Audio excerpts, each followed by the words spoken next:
and you'll have a little note saying that you've got to click and click continue to join the meeting back. So hello again, everyone. Thank you for joining us. My name is Cora Hallsworth, and I'm the Manager of Municipal Programs at BCIT's British Columbia Institute of Technology's Centre for Ecocities. I'll be facilitating today's webinar, and I'm supported by presentations by my colleagues at the Centre and BCIT and some terrific guest speakers. So this is the second webinar for the Ecocity Peer Network. In our first webinar, we shared results from testing the Ecocity Footprint tool. We've been testing it with 10 British Columbia municipalities, and we have a number of them joining us today. And we also shared plans in that webinar about our plans to launch the Lighter Footprint app. So both these tools, the Ecocity Footprint tool and the Lighter Footprint app, will help communities and individuals understand and act on their ecological and carbon footprint. And you can see a recording of this webinar on our website, and that's on the screen here. And we can also put it in the chat later as well. So by this point, I'm sure all of you are familiar with the Zoom universe, but just a quick reminder, again, muting yourself. There's the chat feature where you can pose questions and comments during the webinar, so feel free to use that. And the Zoom control bar is usually at the top, sometimes the bottom of your screen. And you can select the audio features and chat features there. You can also toggle between speaker view and gallery view with a tab at the top right of your screen. And you can make your screen, the slides bigger or smaller by sliding. There's a slider in the middle of your screen. So again, we're recording this for people so that people can see this later in the future as well, to be posted on our website. I'd like to say thank you to the Real Estate Foundation of BC, who are the funders of this initiative, the pilot project, and the series of webinars, and who also contributed to the launch of the Ecocity Centre. We'd also very much like to thank our guest speakers today, who I'm going to introduce you to very shortly. So before we begin, a little bit of background about the Centre for Ecocities, which is based at the British Columbia Institute of Technology. The Centre, sorry, auto advance there. The Centre supports the evolution of ecocities worldwide. This includes research and providing the tools, metric and expert planning and policy advice, training, and other services that cities and their partners need to become genuine ecocities. And the Centre is a legacy of the 2019 Ecocity World Summit in Vancouver. And it will anchor the global leadership of BCIT and the restructuring of cities to reduce their carbon and ecological footprints while also regenerating natural habitat. The Centre adds new capabilities to assess a city's energy and materials requirements relative to climate stability thresholds. Oh, sorry about that. We've got some auto advance going on here. Sorry about that. So one of the key initiatives we're working on right now is the piloting of the Ecocity Footprint tool, which is a tool to evaluate the ecological footprint and consumption-based emission inventories for cities and creating their urban metabolisms as well. As I noted, there's a webinar on this tool on our website as well. In the past webinar, we provided an overview of this tool. Dr. Jennie Moore and our team are also engaged in research initiatives aimed at identifying policy and planning opportunities to close our sustainability gap. And you can hear more about that in future webinars. Importantly, our work at the Centre leverages and we hope contributes to BCIT's world-renowned research in building science. And this webinar today is an initiative of the Ecocity Peer Network, which seeks to support the efforts of cities and their partners. Today, we're talking about embodied emissions of buildings. After a brief introduction, you'll hear about embodied energy and life cycle assessment theory and applications at a high level. You'll then hear some of the key program offerings at BCIT relating to embodied emissions and LCA life cycle assessment analysis. We'll also hear about the application at the city level. And between each segment, we'll pause for a few questions. And you can also enter your questions in the chat box as we move through the webinar. The end time for the webinar is 10:30, but we do have our speakers available till 11 if we have have discussion or questions that goes on a bit longer, that there's opportunity for that as well. And you'll see some polling questions throughout the webinar. And our guest speakers, our presenters today, you'll hear from Jeremy Caradonna of the province of BC, who talk about the importance of embodied emissions and life cycle assessment. He'll also review methodologies and applications for LCA. We'll then hear from two of my colleagues at BCIT, Dr. Jennie Moore and Alex Hebert, who will talk a bit about how we're using and building LCA knowledge at BCIT. And last but not least, definitely, is Patrick Enright from City of Vancouver, who will share how the City of Vancouver is addressing embodied emissions through policy and planning measures at the city. So we have our first question here, first polling question. We just want to hear from you about your knowledge on LCA as a starting point to understand our presentation.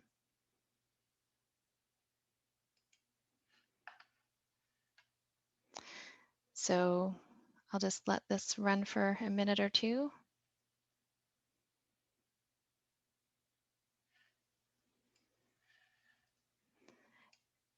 And while you're doing that, I will just start my introduction for Jeremy. So Dr. Jeremy Caradonna is a senior policy analyst in the Ministry of Jobs, Economic Recovery and Innovation. He's also adjunct professor of environmental studies at the University of Victoria. He's widely published on sustainability, transformative change, and organic food systems. Jeremy now works on green building strategies for the province of BC.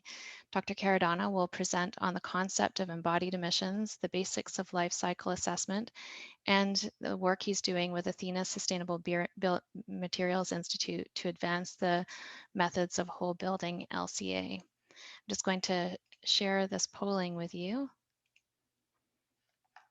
And here's the result. So yeah, so we have a lot of people saying that their level of knowledge for LCA is low, so that's great. We hope to provide you with some knowledge here. And I think even for those that have high level of knowledge, we've got some new exciting information to share with you. So something for everyone here.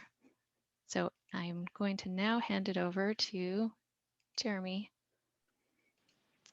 And thank you so much. Can everyone hear me okay, Cora? I can hear you. Great. Well, I want to start by thanking the Center for Ecocities for inviting me here today and for all of you for joining us. I'm really excited to be talking about LCA. And what's been so exciting about this process for me is that we're really in the vanguard here. Even though life cycle analysis or life cycle assessment goes back a couple of decades, it's still a pretty new method. Its implications for policymakers are just coming into focus now. And so it's really interesting and stimulating to be part of this vanguard. Patrick Enright, who's very modest and is going to be speaking after me, probably won't say so, but the jurisdiction of Vancouver, the City of Vancouver, is probably doing the most advanced work on embodied emissions in all of North America, not just in Canada. So I think it's really exciting, and it's really a privilege for us to be able to learn from what City of Vancouver is doing. So my goal here is just to sort of build our playground so we can build in it. So that we can play in it. And I'm going to be talking a little bit about life cycle assessment, some of the nuts and bolts, what embodied emissions are, how they differ from operational. Excuse me. And then I'm going to talk a little bit about a contract that my office and a Crown corporation that we work with has developed with Athena Sustainable Materials Institute, which is one of the entities developing tools to assess the life cycle impacts of buildings. So slide, please, Cora. So 4 goals for this short talk. First, an introduction to life cycle assessment or life cycle analysis, you can say either, and an introduction to embodied emissions. And I say embodied emissions, by the way, and not embodied carbon, and I'll explain why in a few minutes. Second, how do embodied emissions differ from operational emissions, and why should we care about them? Obviously, operational emissions get the bulk of the attention in climate plans, but part of this talk is explaining why, or making an argument as to why we should be paying attention also to life cycle or embodied emissions. Third, how does an embodied emissions lens allow us to reconceptualize emissions, green building, and climate action? This is the more philosophical and conceptual part of my talk. And what I'll be explaining is that thinking about embodied emissions really forces us to reconceptualize and rethink how we've approached greenhouse gas accounting and what we're counting and what we're not counting and the lens that we look at. So that's going to be, I think, a really engaging part of the talk. And then finally, a little bit of an overview of what my office is doing to help advance life cycle assessment. I work for the Office of Mass Timber Implementation, and we've recognized some problems and some limitations of whole building LCA methods in this country. And so we're trying to do our part as the province of BC to try to advance what's going on in this space. Slide, please. So what is LCA and what are embodied emissions? Slide. This is a diagram or a chart that I really like to look at. And I think it helps us conceptualize what life cycle assessment is doing and why embodied emissions matter. Now I work, if you notice, for the Office of Mass Timber Implementation. So a lot of my time is spent thinking about wood products.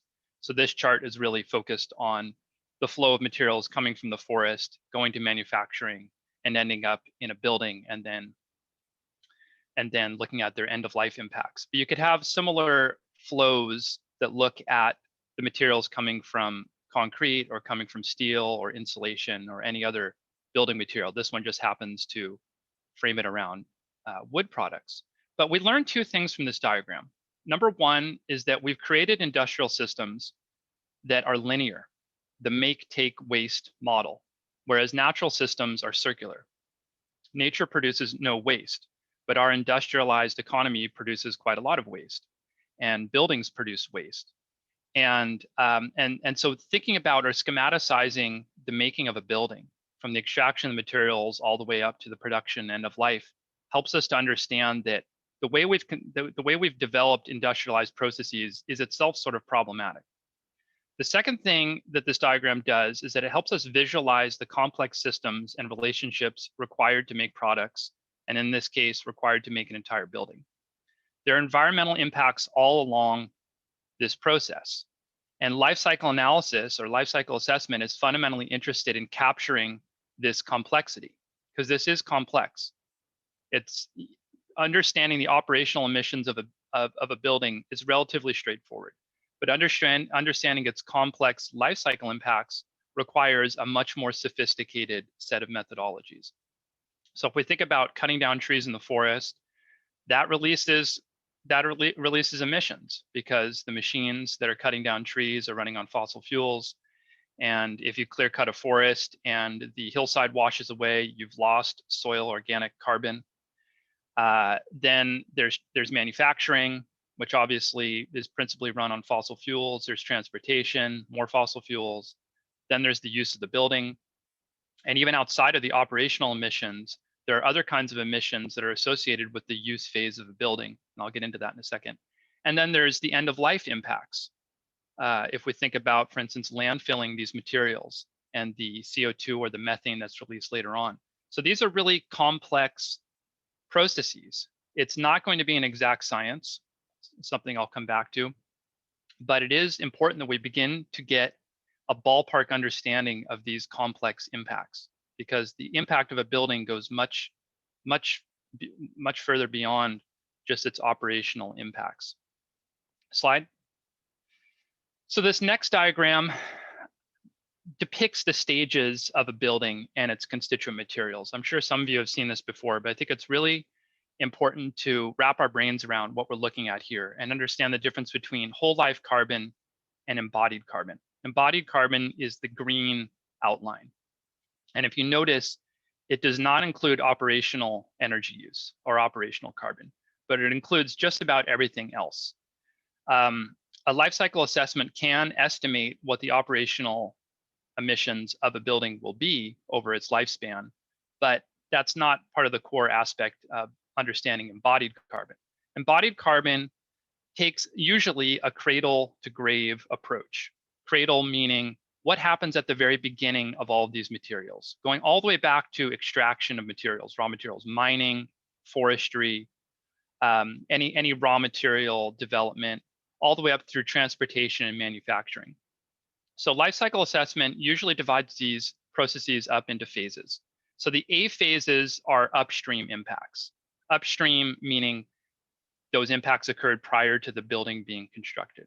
So if you look at the A phases here, you have raw material supply, transportation, manufacturing, and that's usually where products leave the factory. So if we're looking just at cradle to gate impacts, that's a term that's often used, cradle to gate, just looks at the impacts that occur up until the products leave the factory. That's A1, A2, and A3.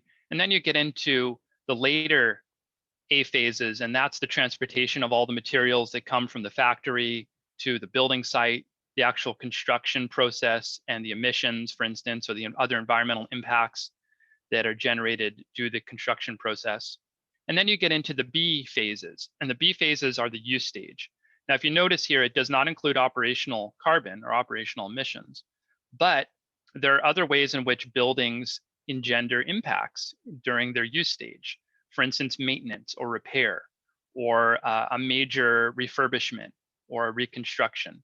There are emissions impacts and other kinds of environmental impacts that don't have to do with the electrical systems, for instance, or the fact that the building is running on natural gas or propane or electricity or whatever it may be running on. There are other kinds of impacts that come from the use stage. And then the C phases are end of life. So this is the deconstruction or demolition of the building, its transport to a recycling hub or a landfill, and then the waste processing and disposal. So it can be hard, and in fact, in a sense, impossible to understand the exact impacts of life cycle impacts of a building, because it's really hard to know what's going to happen to your building in 60, 75, 100, 200 years. There are some buildings still standing in Rome that are over 2,000 years old. It's hard to know what's going to happen to that building in the future. So there is an estimate, there is an element of guesswork that goes on for sure in whole building life cycle assessment. And there are a lot of assumptions built into the process, but it is better than having nothing. As is often said, all models are wrong, but some are useful. And I think maybe that's a good way of thinking about whole building life cycle analysis. I also wanted to mention the D phase, and this is the trickier beyond end of life phase of a building, and that includes reuse and recovery and recycling of materials. And that can be a sort of adjunct part of a whole building LCA, although it's sometimes seen as separate from the core assessment of environmental impacts. Slide, please.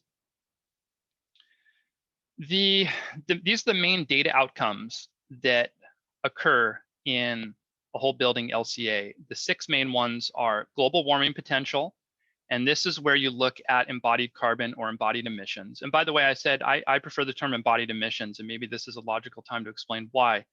The reason why is that for anyone who works in the climate action field, you know that we're dealing with more than just carbon. We're dealing with nitrous oxide, we're dealing with methane, we're dealing with a whole bunch of other GHGs.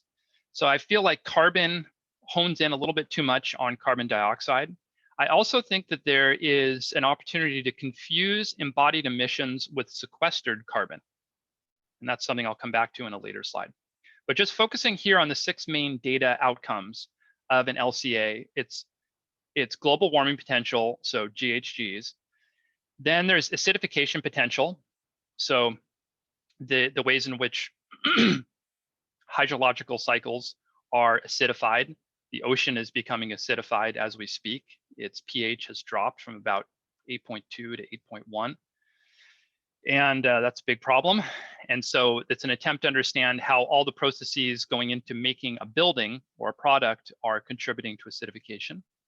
Then there's eutrophication potential, and this refers to the nutrient loading of waterways in particular with excess nitrogen and other nutrients that have a devastating impact on waterways from the Great Lakes all the way down to the Gulf of Mexico. Then there's smog formation potential, SFP, depletion of non-renewable energy. This is mainly fossil fuels. So this is the aspect of the LCA that estimates how much energy it took to build all the products that make the building. And then finally, ozone depletion potential. In North America, our methods generally do not focus on water consumption.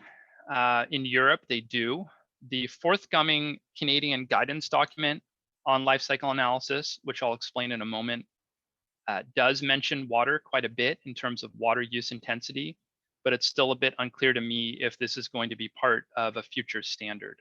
But in theory, a whole building LCA can look at water impacts, but I won't be focusing too much on water in the rest of this talk.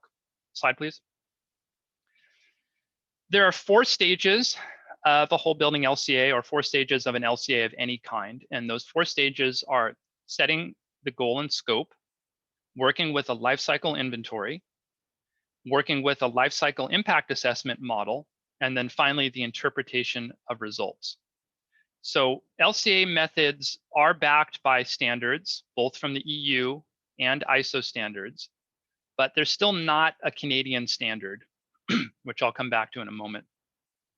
But wherever they occur, whether it's in Europe or the US or Canada, LCAs tend to include 4 stages or phases. Stage 1 is goal and scope. And this is a stage where one determines the aims, the scope, and the goals of the study. This is where one's assumptions are made clear. The product system and its boundaries have to be defined, whether it's a product or a whole building. And these assumptions matter as we want to have apples to apples comparisons. For instance, if you are determining the GHG impacts of manufacturing, you have to determine whether or not, let's say, the workers who work at a factory and drive to that factory, what about the emissions that come from their automobiles? Is that included in the scope, or is that outside the boundary? There's no right or wrong answer to that, but we have to have a modicum of standardization when it comes to these questions. Otherwise, we're missing an opportunity to have really solid and accurate comparisons between different LCAs. Because if people have wildly different assumptions about what's scoped in, then it becomes very hard to make comparisons.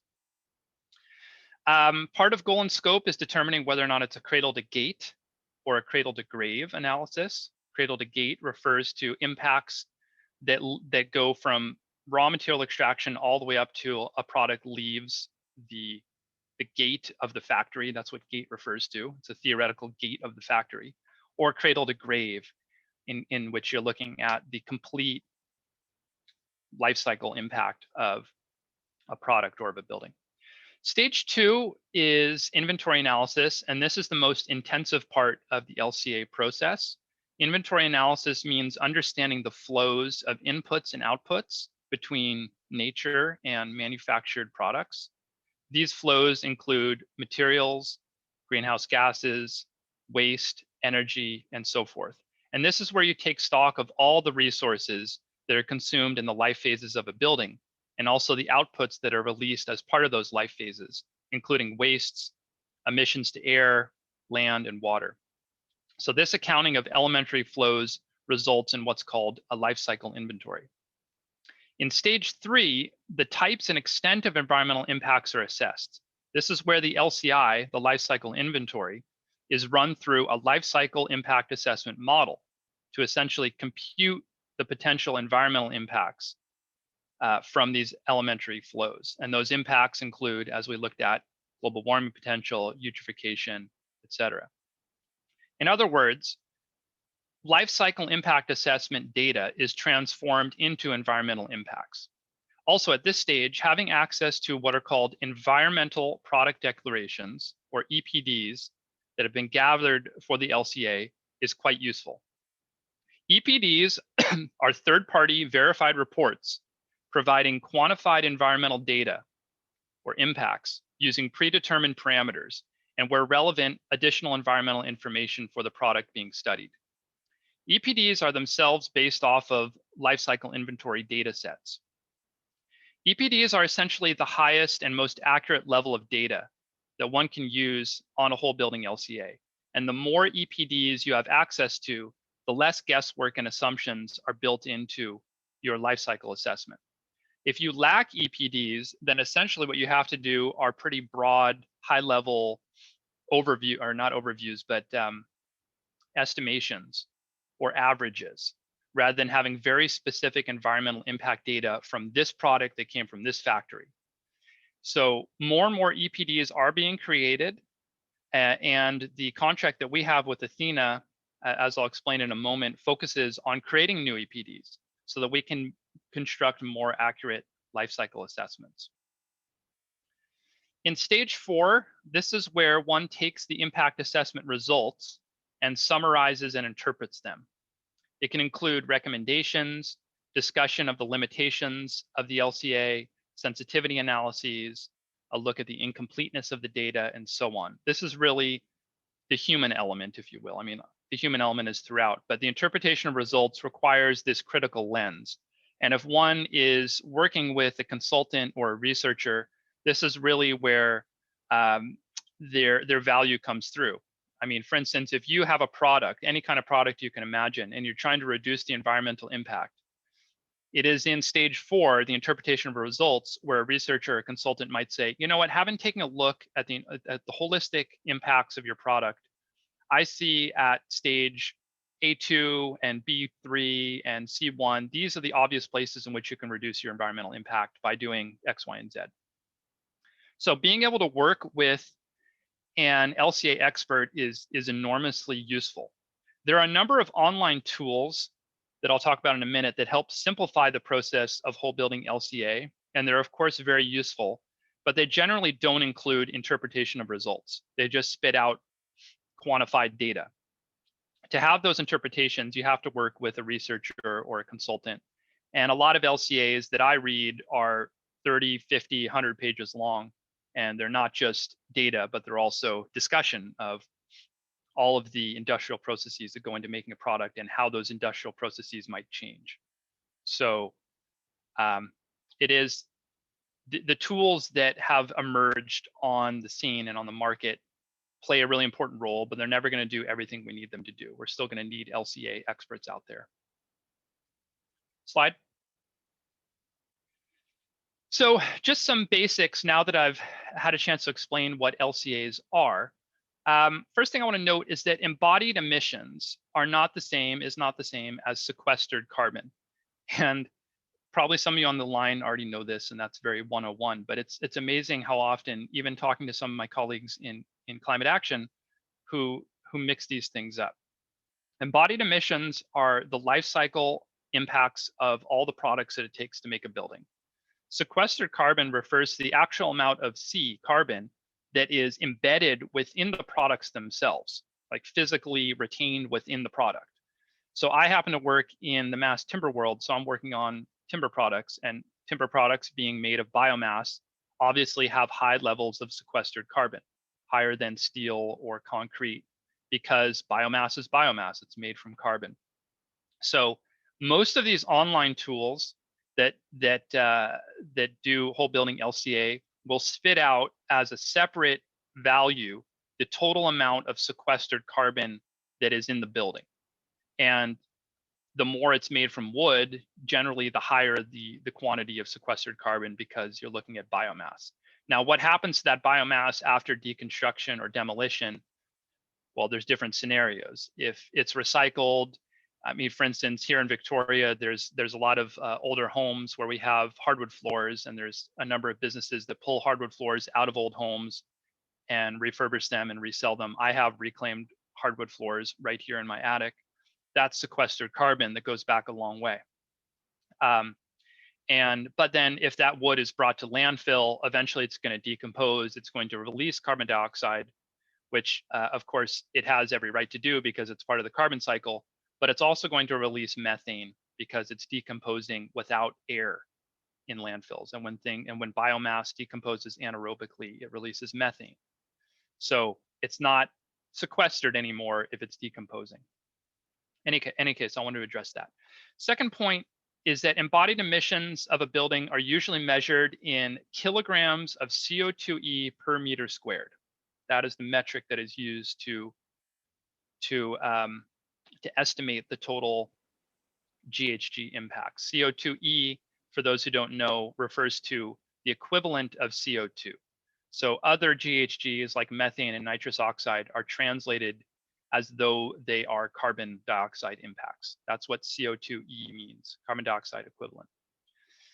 So you might be thinking, well, what constitutes a high embodied carbon or high embodied emissions building versus a low embodied emissions building? Well, this is something that all of us are trying to figure out right now. These are questions that are being posed as we speak. If I think about some of the zero carbon building standards out there, the International Living Institute, International ILFI, International Living Future Institute, has one. The Canadian Green Building Council that runs LEED has a different one. One of these standards, the one run by ILFI, has 500 kilograms CO2e as the threshold. That is to say, below 500 kilograms CO2e per meter squared is considered a building that has relatively low embodied emissions. But this is really an open question. It's a fairly arbitrary threshold. There might be quite a bit of variability based on archetype or type of building. This is very much an evolving field. But as of this moment, it's tough to say exactly where the threshold is for high or low embodied. But these are really important questions, and I imagine Patrick Enright will get into this a little bit when he talks about what Vancouver is doing on this topic. Finally, LCA and embodied emissions are imprecise. The methods are relatively new. There's a lack of standardization between LCA tools, despite the fact that there are standards. And for those who are wondering, the two main standards behind LCA in Canada include the European standard, which is EN 15978. That is the European standard for whole building life cycle analysis. And then an ISO standard, ISO 21930, that is used mainly for environmental product declarations, but also informs LCA. And there's a number of other ISOs in the mix. So you might be thinking, well, why does Canada need its own standard if there's already these ISO standards? And that's actually a question I had and I've been posing recently. And the answer is that it's best to think of ISO standards, and this is a term I got from Athena the other day, as guardrails that keep you on the pathway.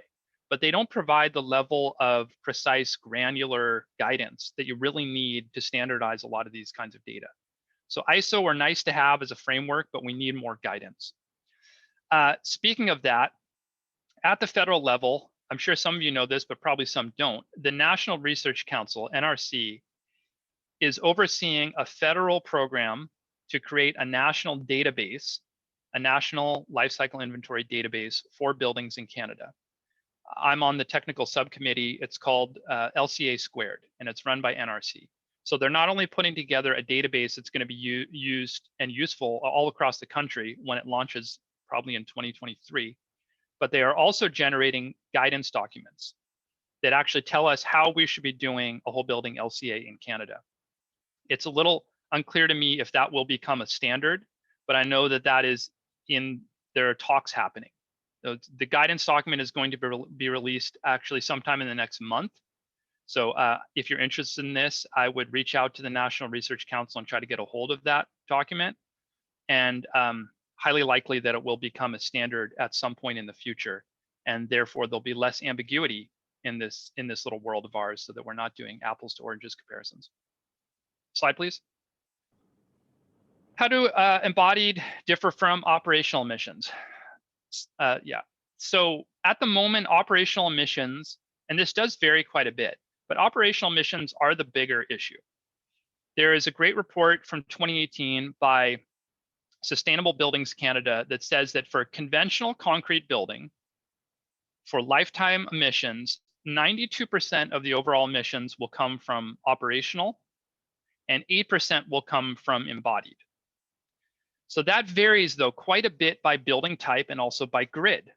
I think most of us on the line are in BC, and in BC, of course, because of our access to hydro and because of the electricity that we purchase from the western states of the United States and their relatively green grids, we have a pretty low impact electricity in this province. If you look at the grid emissions factor in Alberta, it's much higher. And therefore running a building just on the grid doesn't mean that it has the same operational emissions. And I haven't looked at the grid emissions factors for Quebec and Ontario and such, but they do vary quite a bit. However, as operational emissions drop, and as our society collectively realizes that we need to be reducing the emissions that come from our respective grids, embodied emissions come to represent a bigger and bigger part of the life cycle emissions pie. Borrowing this from Vancouver here, but for new buildings, from what I gather and speaking to my colleagues in Vancouver, Emissions at the moment are probably split between about 50-50 between operational and embodied emissions. And that is because Vancouver has done such a good job of reducing their operational emissions, but also because our grid is naturally relatively low impact here in BC. So as the city reduces its operational emissions eventually to zero, and that's the goal over the next 10 years, embodied will come to represent the remaining life cycle emissions. Any remaining emissions from the built environment would therefore be associated with embodied. Slide, please. So just to illustrate this point that I'm making, this is from that report from Sustainable Buildings Canada that helps to conceptualize what I'm talking about here. But OBC refers to the Ontario Building Code. If you're just building a normal code compliant base building in Ontario of concrete, 92% of those emissions, life cycle emissions, are going to come from operational, and only 8% are going to come from embodied. But if you're working with TGS Tier 4, and that's the Toronto Green Standard, Toronto actually has its own green building standard, and the highest tier is 4. So if you're building a low carbon building, one that's running on, let's say, solar or something like that, or running on a very clean grid, even though the embodied emissions are the same in the two buildings, you see that embodied emissions takes up a bigger percentage of the life cycle emissions because it takes up more vis-a-vis or in comparison to operational. So the point that I'm trying to make here is that our society has done, I think, a really good job, and Canada is doing a good job at reducing the environmental impacts coming from our grid. And even Alberta, their grid emissions factor is currently plummeting, which is a good thing. But that ends up revealing the relatively high impacts coming from embodied emissions. Slide, please. This is a chart that I borrowed from Vancouver's Climate Emergency Action Plan. And just looking at the image on the left, the gray columns refer to embodied emissions and the blue refers to operational. And as you can see, operational emissions builds up over time. It takes decades for those operational emissions to be emitted because the building is running certain power sources. But embodied emissions are a now problem. The embodied emissions are largely there from the day that the building is constructed. And some of those emissions go up because of maintenance and repair and eventually end of life impacts. But this chart helps us to understand how and why embodied emissions are really a now problem. Slide. How do embodied emissions force us to reconceptualize emissions, green building, and climate action? This is the philosophical part of my talk. Currently, buildings are mainly viewed as contributing to GHGs via their operational emissions. You build a building, it's running on natural gas, it's running on whatever it may be running on, and that's a problem because it's emitting emissions from the site of its location.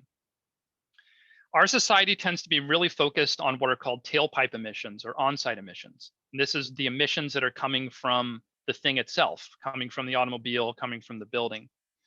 Those are the emissions that are happening here and now. The problem is that whole building LCA requires us to think more complexly about where emissions are coming from. Taking that more holistic approach, we realize that a building is like a locus of emissions. And a lot of those emissions occur before the building is even created. And then some more emissions come after the building is demolished. So this life cycle accounting is about accountability of the total impact of a building. Slide, please. To understand the challenge that we're dealing with, you have to understand how we account for greenhouse gases in this province. And this is a chart showing the emissions categories, or some of the categories that are used in BC's provincial inventory. I could have shown you the inventory itself, which is a long Excel spreadsheet. The problem is that the way we've developed greenhouse gas accounting and the protocols behind it over the last 20 years or 30 years even, it's not very well set up to think about embodied emissions. There's no category in the territorial emissions inventory, in the provincial emissions inventory, called embodied emissions. When we're talking about embodied emissions, what we're talking about, in fact, is emissions that falls into a bunch of different categories, right? Some of those categories include industry, some of it's transportation, some of it's deforestation, some of it's waste. I mean, if you think about it, the embodied emissions of a building, take any building you can imagine, the embodied emissions of that building, those emissions fall into a bunch of different categories. So this is really a challenge because we have constructed greenhouse gas accounting in a way that is based upon certain kinds of sectors, but not based upon other kinds of sectors. And those become challenges. As a result, Clean BC, which is BC's climate plan, doesn't actually say anything about embodied emissions. And that's not surprising because the way that provincial GHG accounting has developed, it's just not very well suited to take it on. Slide, please.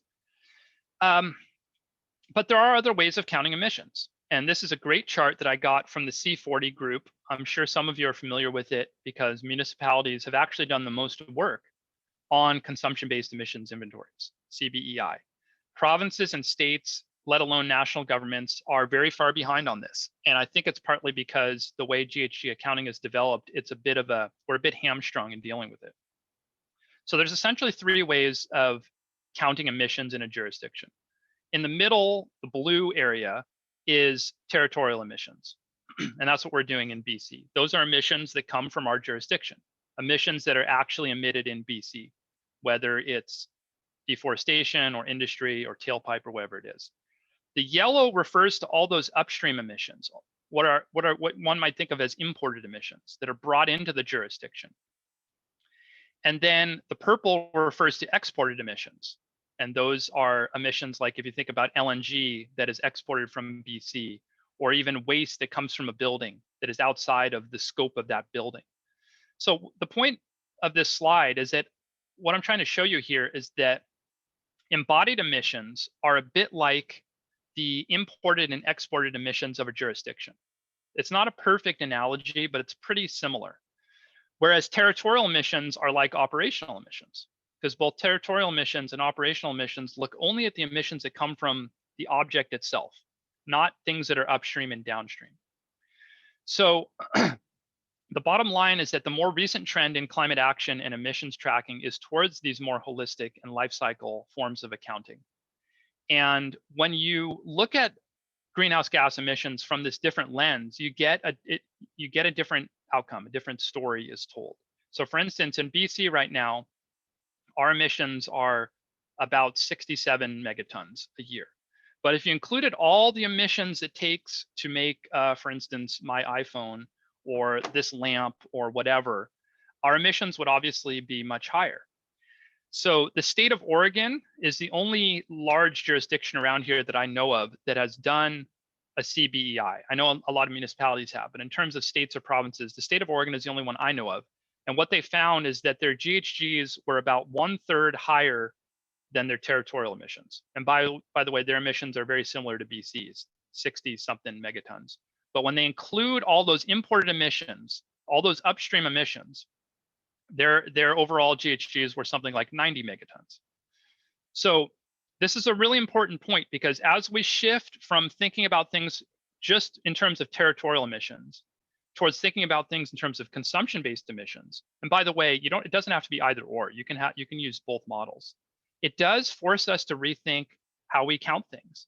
And I think whole building LCA is a really good first step towards moving towards consumption-based emissions, because buildings are more than the sum of their parts. They have all these upstream impacts. So I think it's a good way for people to start to wrap their brains around how this shift in GHG accounting might take place. Slide, please. I'm going to try to wrap it up here because I think I'm going a couple minutes over.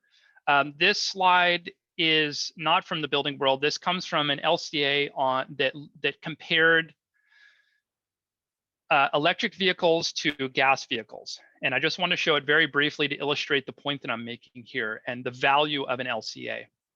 So what we have here on the right is an electric vehicle, the Mitsubishi MIEV, and on the left, a gas car, the Ford Focus. And this was a great LCA that was done at UBC in 2018. What we learned from this LCA is that the EV has higher embodied emissions. In fact, about twice the embodied emissions of a gas car.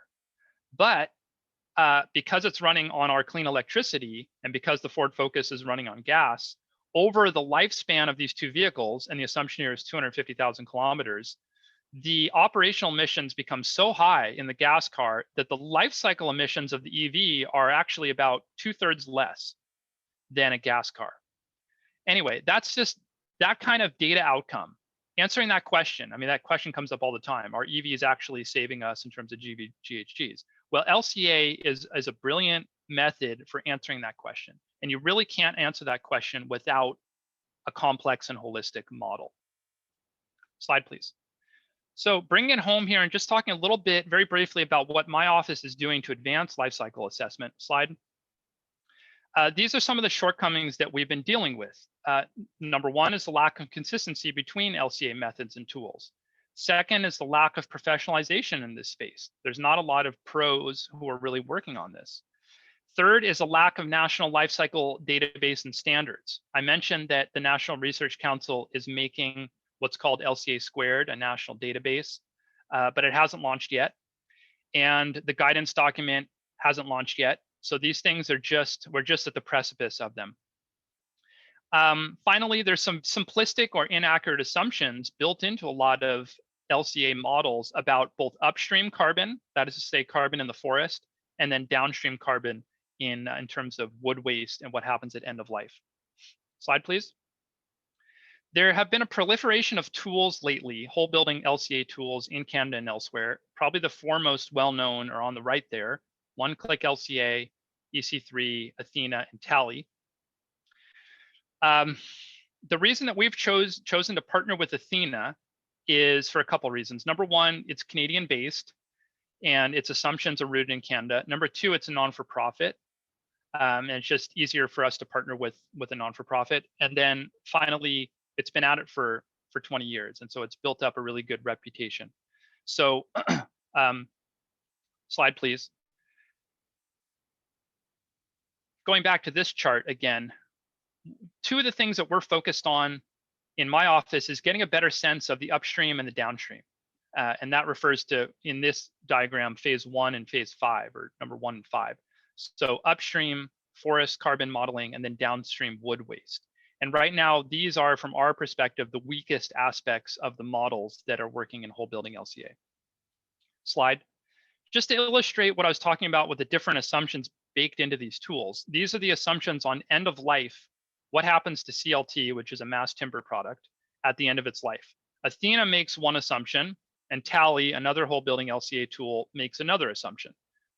Tally assumes 63% goes to landfill. Athena assumes 80%. There's different assumptions about landfill methane, et cetera. If I had more time, I would go into this. But the point I'm just trying to make here is that these different whole building LCA tools are making different assumptions. And that's partly because there's been a lack of guidance, and it's partly just because they're trying to interpret the standards as best they can.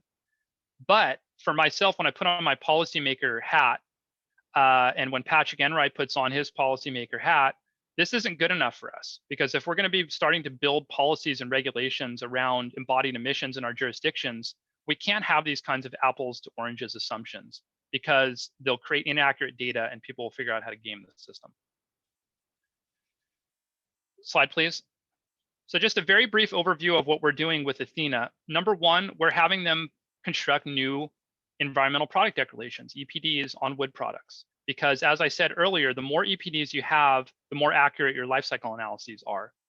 Second, they are going to be creating a second tool, a simplified tool called the Embodied Carbon Pathfinder tool. And I think it'll be of interest to a lot of people on this call once it launches, probably in the summer. And it's essentially going to be a simplified version of their tool that allows for high-level LCAs that can be used to make comparisons between different modeled buildings and early design estimates. And that's helpful for jurisdictions that are trying to get a sense of what archetypes they want to be supporting. Which kind of archetypes have lower embodied emissions? So I think this tool will be very helpful. They're going to harmonize a lot of the data within their existing tool to get rid of some of these apples to oranges comparisons. They're also going to create a life cycle analysis certification program. I think a lot of you are familiar with the fact that we have like LEED accredited professionals. Well, we want to work towards having, if not Athena accredited professionals, then LCA accredited professionals. We want to have a new class of workers who are coming up who are actually focusing on this, who can work in nonprofit, public sector, private sector on this topic. They're also going to be working on end of life scenario modeling so that we get a better sense of what happens to a building after they're deconstructed. lots to say on that, but I'm just going to skip over it for now due to time. And then they're going to integrate this data into the tool. If we get the funding, we're also going to work with Athena to also be working on their forest carbon modeling, so they get a better sense of how stuff that's going on in the forest trickles down into a life cycle analysis, so that we get more robust data on either end. And with that, I'll just bring it home to the final slide. Apologies for going a bit over.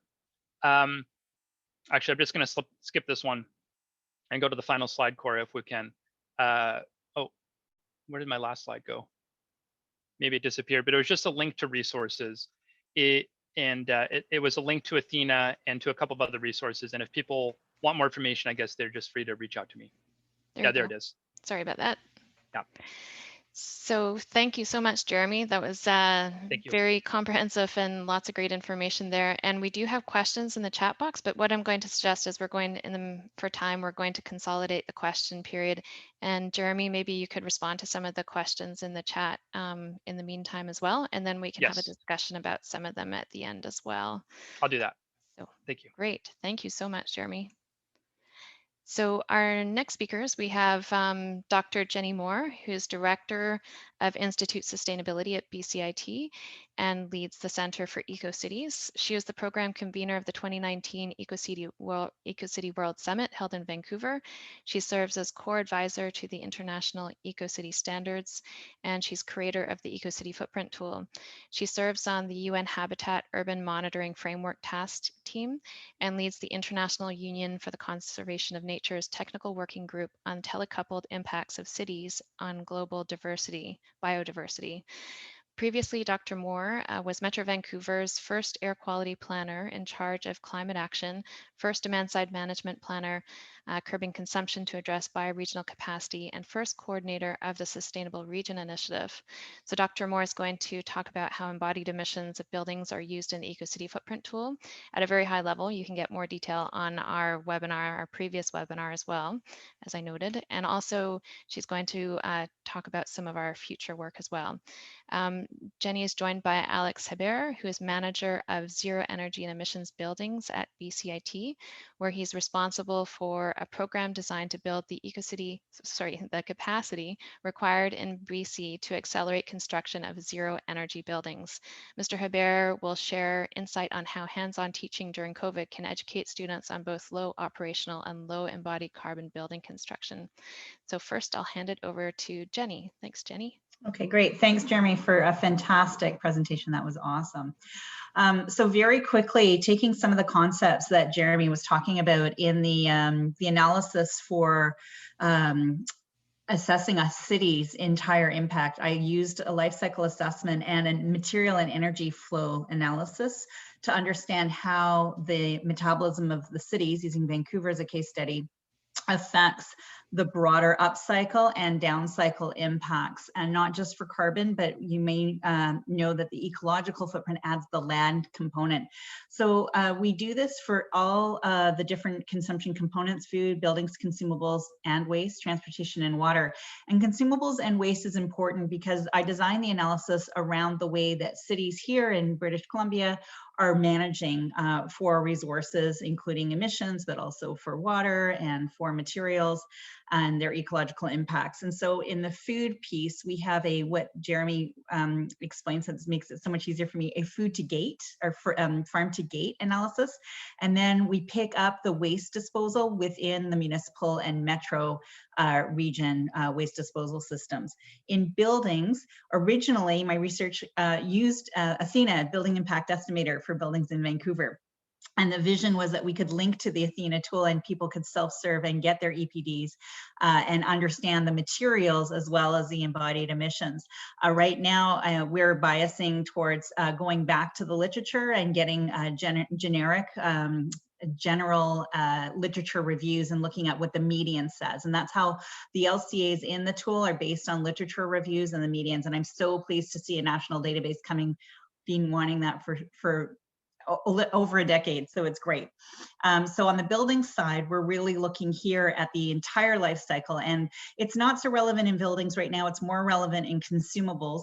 But when we repurpose materials, Then what we don't count the materials a second time. So you'll see in the tool analysis, the dark red is usually the embodied energy, we call it. And a lighter pink is often what we associate with recycling. And that's because there we're only counting the energy associated with repurposing and remanufacturing the materials, but we don't count the embodied materials again.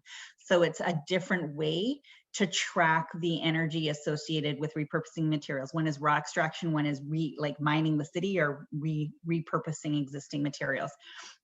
And so in consumables and wastes, again, it's from the original source to the gate, and we pick up in the municipalities. And then in transportation, we're limited right now in the tool. We're only looking at the embodied energy and the materials of the vehicles in private sector fleet. We'd like to go back and do that more broadly for other vehicles, including air travel. And we look at embodied energy in the roads and the infrastructure. And then in water, again, we're looking at the embodied energy in the pipes and the infrastructure systems. So in the tool, you get both the operating energy and the embodied energy. And I know we're short on time. I'm going to turn it over to Alex for to talk about what we're doing at BCIT around this important and emerging issue. And I'm going to stay on after. So if anyone wants to geek out with me after, happy to talk more about what we're doing. Okay, hi everyone. Can you hear me okay? All right, thanks Jenny, thanks Cora, thanks everyone for having me here. And thanks Jeremy for your very good presentation. I've made quite a few notes here. I'll be very short. I think my presentation is half informative, half doing some promotion for what we do. I'll try to keep it informative enough for you guys. So if you could maybe advance to the next slide, Cora. So at BCIT, I'm in charge of a group of about 15 part-time instructors, and we meet at BCIT to help the construction industry move from the left side of the screen to the right side of the screen. So we're trying to get buildings to be more airtight. We're hoping we can add insulation to the walls and the roof. And we're hoping that the mechanical system, the little box you see inside the house, gets smaller as the airtightness goes up and the insulation values go up. If you move to the next slide, you'll see that we exist because British Columbia has decided to make some changes to its building code. It's called the BC Energy Step Code. And it actually defines the building at the right, the one with the thick wall and the airtight assemblies with three metrics, the TEDI, the ACH, and the MUI. And I'm not going to go into this, but my group knows what the building looks like at the end because it's defined with numbers. And if you move to the next slide, the question is, that building to the far right has very low energy consumption, but we are not actually looking at embodied carbon or embodied emission. Next slide. And so what we did within the Learning Center where I work is we built 4 wall assemblies using guides that were developed by Natural Resources Canada. So they're called the Net Zero Ready Wall Guides. And they represent 4 strategies that would help Canadians achieve a net zero ready energy building. And they're talking about airtightness, and they're talking about extra insulation using different materials. So if you go to the next slide, we built those walls. So the previous slide was showing you the guides. This is a photo from our classroom. The focus wasn't really good, so I apologize for that. But these are the 4 walls that Natural Resources Canada has guides for, and they are walls that are creating enough effective R value and have enough airtightness that they can be net zero energy or net zero energy ready. If you move to the next slide, we then wondered about that carbon LCA piece. So we worked with a small group in Ontario called the Builders for Climate Action and the Endeavour Center, and we got an LCA on carbon emissions done on the 4 walls that we had built using the NRCan data. And these are the first 4 walls to the right.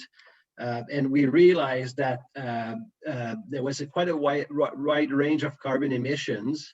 And in the case of wall number 2, a wall that is using XPS as its main insulation strategy, the carbon emission, the embodied carbon emission were higher than the actual operational emissions.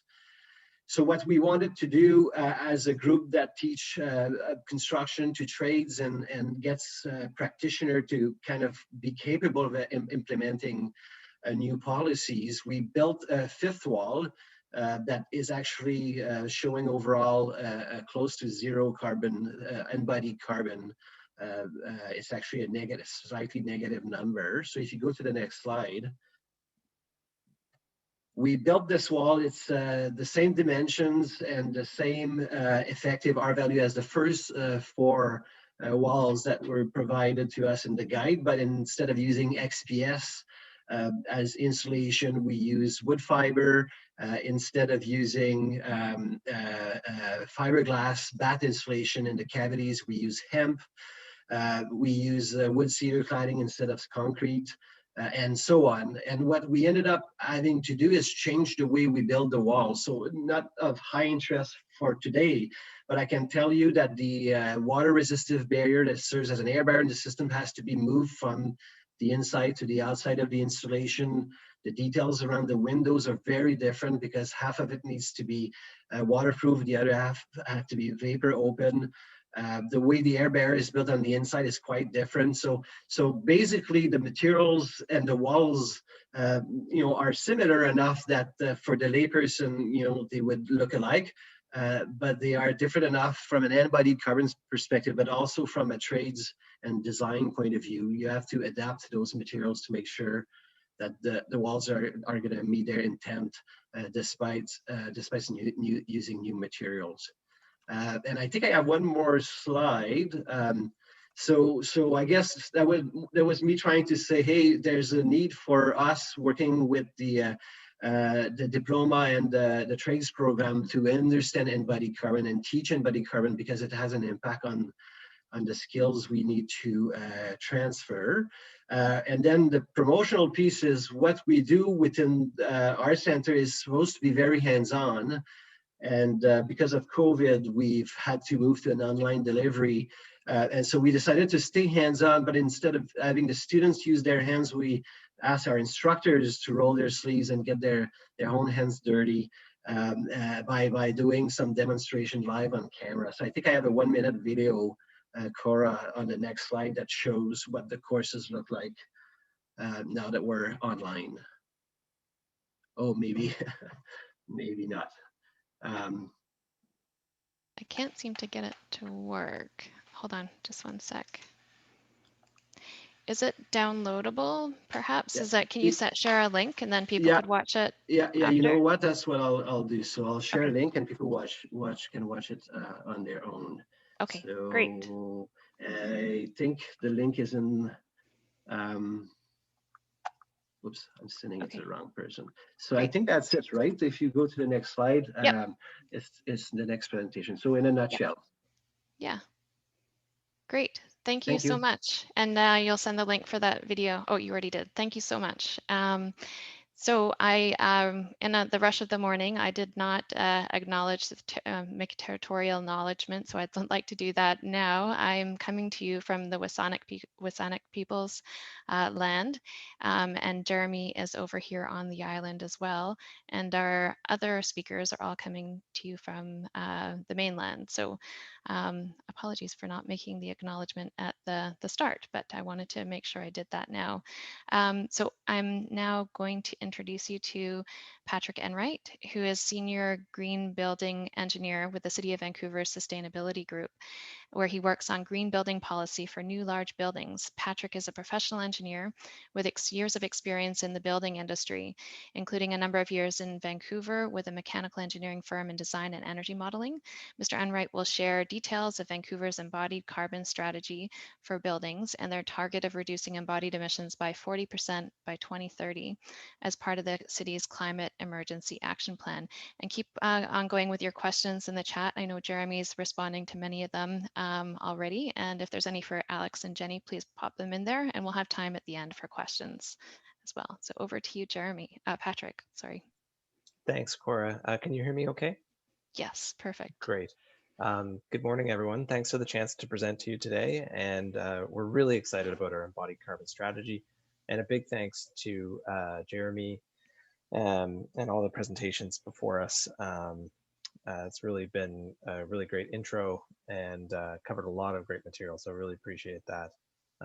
Thanks, Dr. Moore and Alexander. Really great stuff and exciting to see all of that. And I'm just hoping to share what we're doing with our embodied carbon strategy. Next slide, please.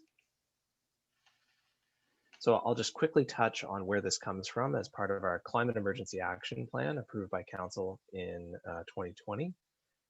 Then I'll walk us through our embodied carbon strategy and some of the highlights from that.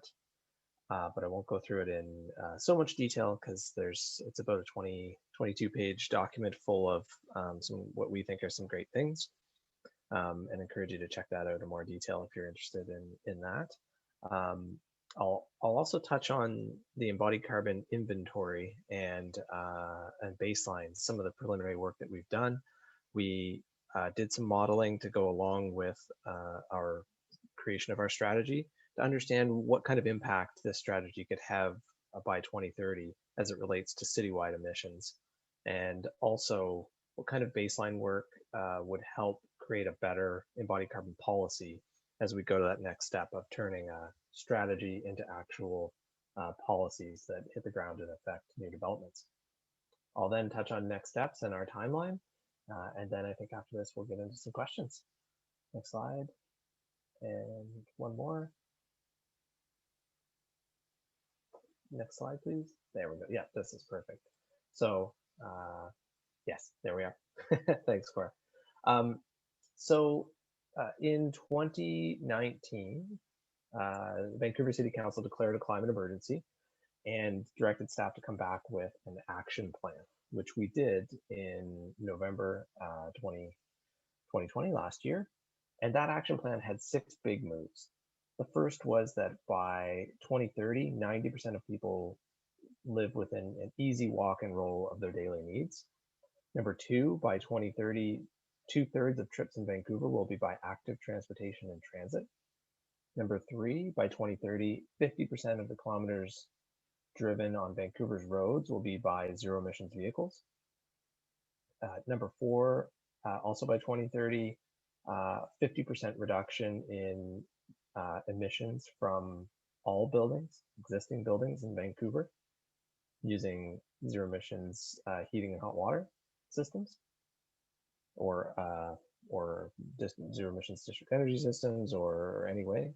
The overall goal being that 50% reduction in building emissions, including existing buildings, not just new buildings.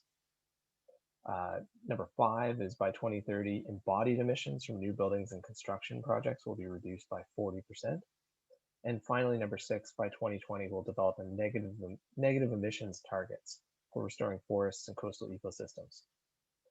So those actions, those 6 big moves, have subsequently been put into strategies or containers that allow us to move forward with them. So that first action is actually now sits with the Vancouver plan, which is our comprehensive planning process that we're in the middle of, I think year 2 of 3 in the targeted timeline there, to create a new citywide plan. Actions 2 through 5 form the Climate Emergency Action Plan, and Action 6, or Big Move 6, has been separate from that, and will fall under I believe under our resilience planning and strategies. But that's actually one thing that's innovative about number 6 is, and has some tie-ins with Big Move 5, is just recognizing that when you look at the emission scenarios that we need to hit by 2050, we know we need to go to carbon neutral globally. But after that, those 2 degree and 1.5 degree emission scenarios, they actually go negative after 2050. So Big Move 6 is our plan to understand what those negative emissions mean for a city, at the city scale, and what city can do within its boundaries and even beyond its boundaries, whether that's through improving ecosystems or partnerships, to actually tackle those negative emissions. And as you can imagine, there are some interesting tie-ins with Big Move 5 there. But I'll be talking about the bulk of my work, which is this Big Move 5, low carbon materials and construction practices, which led to our embodied carbon strategy. Next slide, please. And one more, please. There we go. So this is the vision. This is a graphic that summarizes the overall vision for our embodied carbon strategy. Not just our goal by 2030, but if everything goes perfectly and we all come together to realize all the aspects of improving the materiality of how we build, what kind of our vision is to create a healthy, equitable, circular, carbon positive construction economy. And there are many pieces to this, all of which are touched on at various points throughout the strategy. So everything from sustainable, healthy, equitable, transparent sourcing, material and building reuse, low carbon planning in communities. So how can we embed a low embodied carbon mindset directly into our community planning and citywide planning efforts? On the design side, designing for material efficiency, just to use less materials, use less cement and other materials from the beginning, avoiding unnecessary over-design or overuse of materials or waste. Designing for durability and disassembly, so thinking about that life cycle of materials. How can we avoid unnecessary replacements and make building materials reusable, materials and components reusable at the end of their life cycle? Looking at actual materials and design, designing for wood and mass timber construction is a priority. Being able to use those local natural materials and products, not just structural materials like mass timber, but other natural materials and products that store carbon and are inherently low carbon on their own. But a huge part of the strategy is understanding and targeting low carbon concrete, low carbon materials, low carbon procurement, really tackling those high embodied carbon materials and understanding what it means to have what their place is in low carbon buildings. Thinking about how those materials get to site and what happens on activities that happen on the site itself, so transportation and actual site construction emissions. And then finally, at that end of the life cycle, again, bringing those materials back into a circular construction model rather than having additional emissions in that last phase of a building's life. And all of these pieces are enabled through different ways. So, regulation, policies, and programs are one way. Standards, data, and tools are also extremely important. And of course, the knowledge and practice and networks of our industry. All of these things can come together to achieve our vision of a healthy, equitable, circular, carbon positive construction economy in Vancouver. Next slide, please. So our goal that the strategy is targeting and is set by council is a 40% reduction in embodied emissions in new buildings and construction by 2030 compared to a 2018 baseline. So that's our goal. We have a vision for beyond that, let's say 2050, but this is the goal that we need to meet and we're accountable to council for. And it aligns with the World Green Building Council's target and other targets picked up by municipalities around the world as well, and cities around the world. Next slide, please. So the strategy, of course, covers some of the basics, just trying to lay down this standard foundation of knowledge so that as people are reading through the strategy, as people are working together on embodied carbon, we can start to build up this common body of knowledge. And much of this I won't touch on because Jeremy touched on it, covered it very well. But this covers section covers the embodied carbon life cycle and the building component life cycle, And it also shows some of the things like the fact that there are different layers to buildings, and those different layers have different lifetimes. So that's something we need to think about too. They're not just, we're not just talking about structure. We're not just talking about envelope. We're not just talking about finishes. And all of those things are being, have different life cycles and different considerations. So buildings aren't just one thing, and low carbon buildings aren't just talking about one layer of that, those building systems. Other parts of the basics cover things like different life cycle stages, just showing that at least from one study by Athena, 80% of embodied carbon impacts come from the cradle to gate stage, just that A stage of the material extraction or manufacture themselves. So that's helps justify why there is such a strong focus on the design and procurement of those materials. But it doesn't mean that other things aren't important. Those other phases still, whether it's transportation or on-site emissions or replacements or disposals, those all still have an important piece of the pie. And then those balances can change quite a bit depending on some factors. So that's all to say there's a basic section in the strategy that covers a number of these different considerations and kind of lays the foundation for where we should focus our efforts that you'll see later in the strategy. Next slide, please.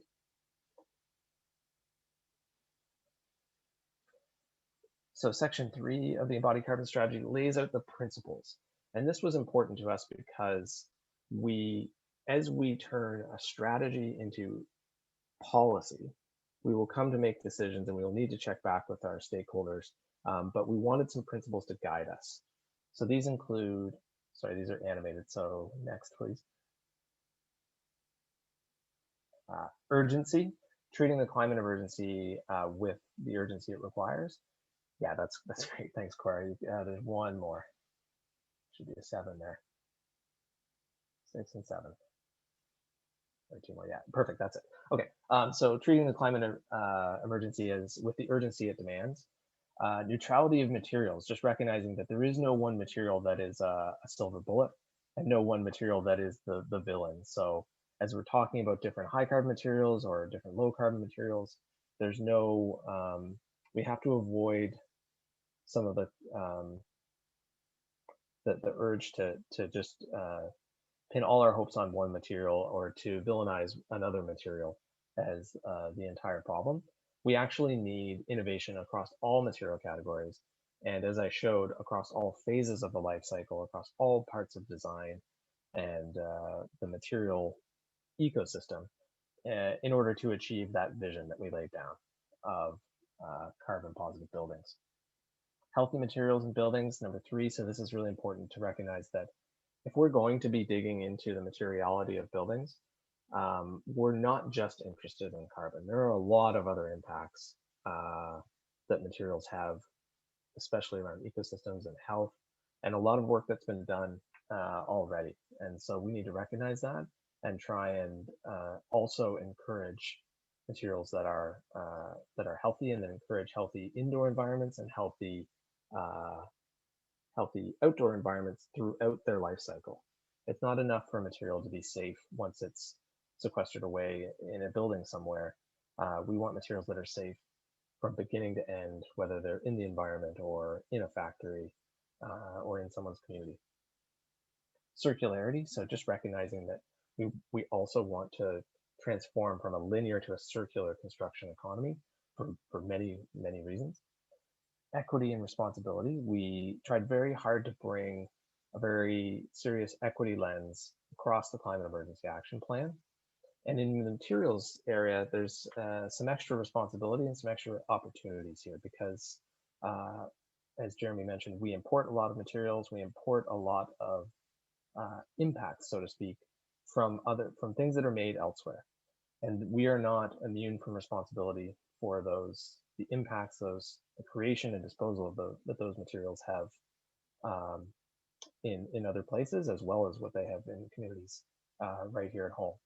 So there's a lot of opportunity to improve equity, both within our construction industry, as well as with our impacts upstream and downstream of the materiality of buildings.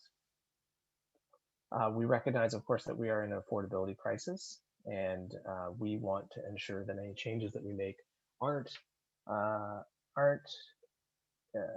unfairly burdening or creating a new burden on those that can least afford it. So we know that affordability doesn't affect everyone across the city equally, and we don't want to create new burdens for those that are least able to bear them, and ideally can actually improve affordability. So we hope to see some great opportunities that as we transform the way we build, we're actually able to create more affordability in our housing stock.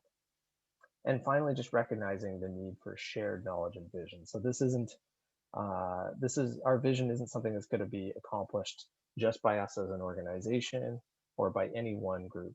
We actually need all the pieces of our industry, of our ecosystem to come together, whether that's designers or architects or builders or material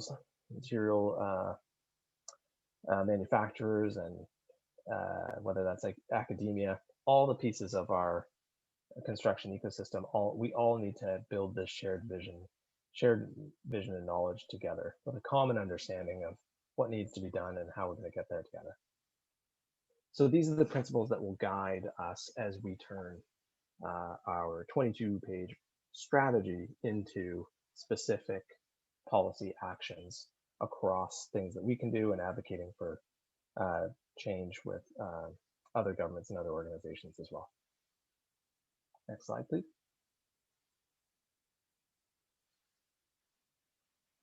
So finally, we come to the actions, the actual, what are we actually going to do as part of this strategy? We've laid the foundation. What is our plan? And so our actions fall into 4 overarching categories or primary actions themselves. What we call change the rules, which is policy and regulation, change the market through removing barriers and providing incentives, change the culture through capacity building and industry transformation, and finally change the context, aligning this strategy with other complementary strategies and actions like Zero Waste 2040, like the Vancouver Plan, and many other efforts across the city. Let's find the synergies and the ways that these different strategies and actions can work together. Next slide, please.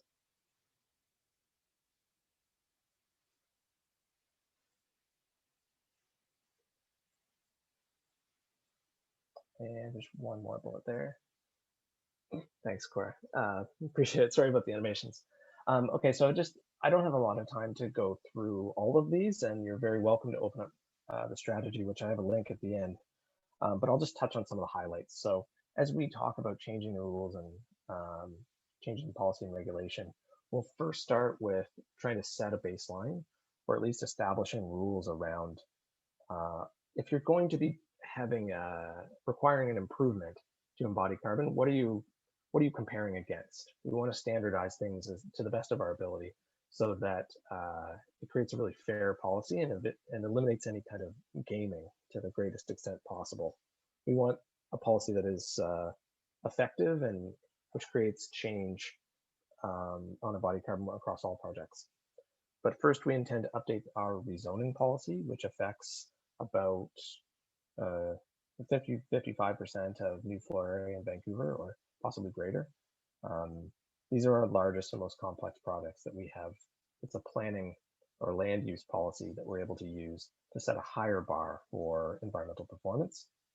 We'll also, because we're lucky to have control of our own building code in Vancouver, we can actually make changes to our building bylaw and move beyond just what's in the provincial code as well, and actually start to potentially bring changes into code that would affect all buildings, not just those going through rezoning. And we actually have targets set for our own buildings because we want to lead by example. Next slide.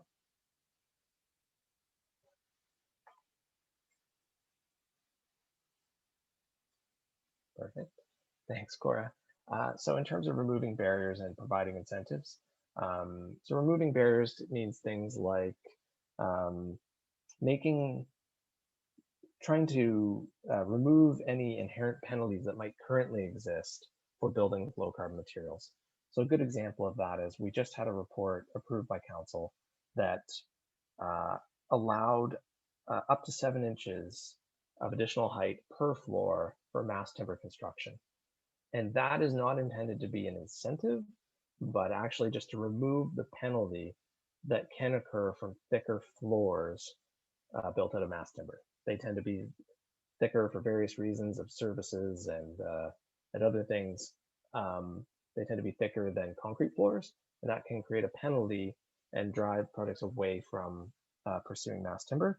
So we created that height relaxation or height allowance of up to 7 inches per floor to try and remove that barrier. There's also some things around relaxing form of development requirements, I think, and setbacks and things like that, where sometimes some zoning requirements have very complex forms with step backs and various corners and things like that that are very easy to do in concrete. It's a very moldable material, but less so in mass timber buildings, which like a very kind of vertical stacked configuration. And so there's some allowances there as well. That's an example of removing barriers. Also just making changes to the building code, allowing you to build 12 stories out of mass timber, where currently you had to go through the alternative solutions process in order to do that. So just making it easier and outright allowing that, and exploring even what else we could do. Could we allow 18 stories? Things like that. So just removing those barriers to low carbon construction.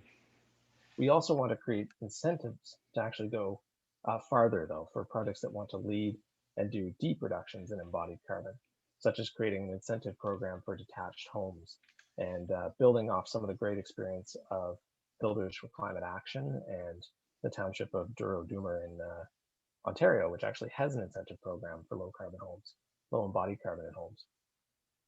Next slide, please. I just wanted to note we're almost at 10:30, and I wanted to make everyone aware that the recording will be available after. If I know some have to leave at 10:30, but we are staying on till 11 o'clock. I noted at the beginning we have time till 11 for questions, and we're going into the presentations going over a little bit, but it's been a very rich, deep presentation. So hopefully most of you can keep staying on till 11. So I just wanted to let you know the recording will be circulated. So don't worry if you do have to leave though. And thank you everyone for joining. So back to you, Patrick. Great, thanks for that, Cora. I don't have that many more slides. Yep. Next slide, please. Should be on the next Oh, one. perfect, yeah. So in terms of building capacity and transforming the industry, so we want to support industry organizations and some of the training options that are out there. Jeremy touched on some of their work in this area. Groups like Carbon Leadership Forum Vancouver have done an excellent job. ZEBEX is another example of putting on different training, webinars, things like that, webinars just like this very one as well. We want to support that as much as possible. And of course, we want to link up and advocate with the provincial government, with Metro, with our peers in the Metro area to support their efforts to tackle embodied carbon as well. Next slide, please. And finally, of course, as I mentioned, we want to make sure that our this strategy is aligned with all of those other great efforts that we're doing across the city, whether that's Vancouver Plan and embedding embodied carbon lens directly in our planning, community planning decisions and consultations, optimizing parking requirements, and some of those other efforts around the Big Moves 2 and 3 on transportation, supporting zero emissions construction sites. This is part of efforts across the world on clean construction. And we would love to be able to either pilot something ourselves or support pilots for zero emissions construction equipment and zero emissions construction sites. I think that would be really exciting. Of course, we have zero emissions, or sorry, a zero waste 2040 strategy and some interesting emerging efforts on deconstruction and zero waste and waste diversion. Really interested in linking in with that and supporting a more circular construction economy, as I mentioned, and also linking up with our efforts on seismic resilience and supporting a green building economy, and a green economy in the city and across the region as well. There's some really interesting and exciting tie-ins in those areas. Next slide, please. So I'm going to touch on embodied carbon baseline, but I'm going to go through this relatively quickly because it is there in the strategy.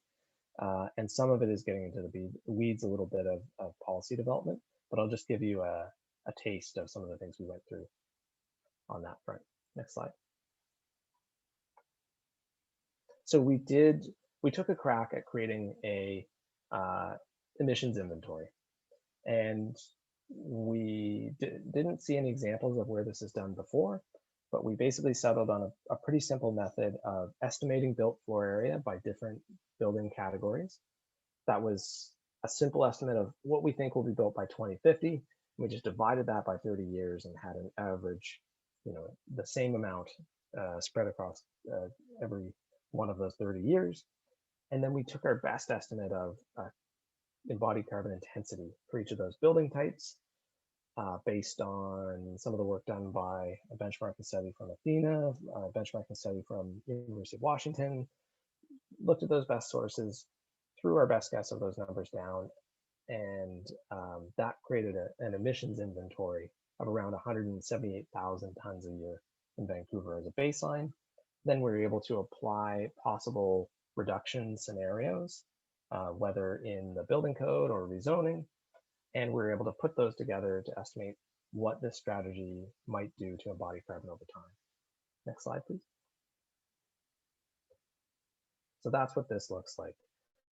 We start at 178,000 tons as our best estimate of embodied emissions today in Vancouver. Of course, there's no way to measure it, but the important thing is we're able to create a kind of a policy baseline and move forward. As long as we're moving in the right direction, then we're having a positive effect. You'll see this top line, the top of this yellow band represents relatively modest policy and bylaw trajectory that gets us very close to that 40% requirement. A slightly more ambitious policy trajectory would land somewhere down the middle of this yellow band and get us across that 40% target by requirement. And the bottom of this yellow band, or the full yellow band, actually represents voluntary uptake. So all those other actions that are including incentives and transforming the way industry works, those all feed into voluntary uptake. And modeled here in a simplified way by if buildings were building at a low carbon materials, if they're building at a wood and mass timber, they're all going that way, the ones in the types that allow it within the code, then you'd hit the bottom of that bar, of that yellow band. And we would actually exceed our 40% target and actually cross 50% reduction by 2050, or 2030, I should say. So that was our best efforts at an initial modeling. There's definitely ways we can improve that, and we'll refine that over time as we seek to track our progress on these targets. But as far as I know, it's one of the first efforts to do this. Next slide, please. So actually, I'll just touch on this very briefly and then move on. But in addition to a citywide target, we actually have put some of our efforts into thinking about what that reduction policies will look like. For various reasons, we think a % reduction policy actually would be the best way to go, rather than say just setting a number of X kilograms per meter squared, at least in large buildings, because this can build off the LEED experience. It can allow us to move ahead right away. It avoids some difficulties of, what if data gets updated and we need to move that bar of so many kilograms per meter squared over time. There's a number of different things, but we do want to create rules and guidelines to minimize gaming. If individual projects are setting their own baseline and showing a reduction against that, we really want to make sure that baseline that they're setting for themselves has standardized rules around it. Next slide, please. So we've got a few more steps. So next steps for us, thank you. So our climate emergency action plan was approved at council in November. That's amazing. And now we're into the implementation phase. So all those 4 overarching actions, we are jumping into different pieces of each of those and pushing them forward as quickly as possible. But the top priorities are developing that embodied carbon policy that will land in our rezoning policy.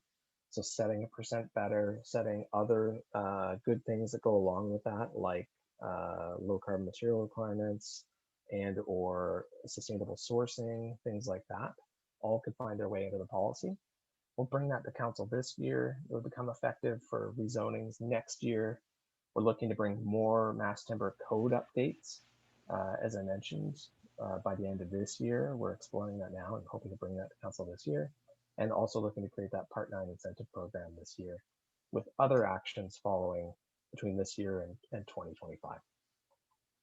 So I'm sorry I went a bit over time there, but thank you very much. I'm really happy to take any questions.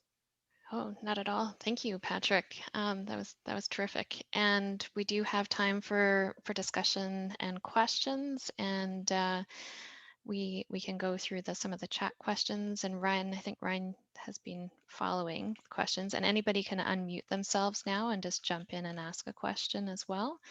We have until 11 o'clock.